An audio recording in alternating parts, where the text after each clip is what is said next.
খবর 24 সাথে আপনাকে স্বাগত। নতুন নতুন খবর জানার জন্য আমাদের চ্যানেলে চোখ রাখুন। নমস্কার দর্শক বন্ধুরা, স্বাগত আমাদের এই চ্যানেলে। অল্প বয়স থেকেই লিঙ্গ সমতা এবং সংবেদনশীলতা নিয়ে শিক্ষা দেওয়া উচিত, মঙ্গলবার এমনটাই বলল বম্বে হাইকোর্ট।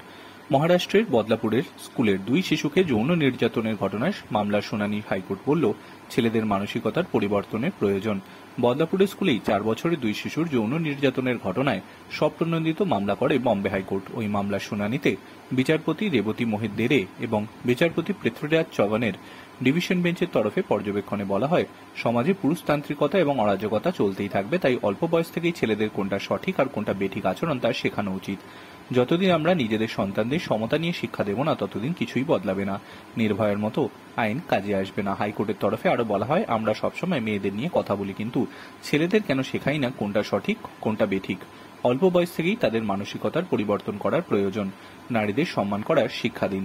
এই সমস্যা বুঝতে এবং ভবিষ্যতে যাতে এই ধরনের ঘটনা আবার না ঘটে তার জন্য একটি কমিটি গঠনে এই সুপারিশ করে বম্বে হাইকোর্ট। ওই কমিটিতে একজন মহিলা আইপিএস অফিসার, শিশু সুরক্ষা কমিশনের এক সদস্য, অবসরপ্রাপ্ত বিচারপতি, অবসরপ্রাপ্ত পুলিশ আধিকারিক ও অবসরপ্রাপ্ত প্রিন্সিপালকে রাখার কথা বলা হয়।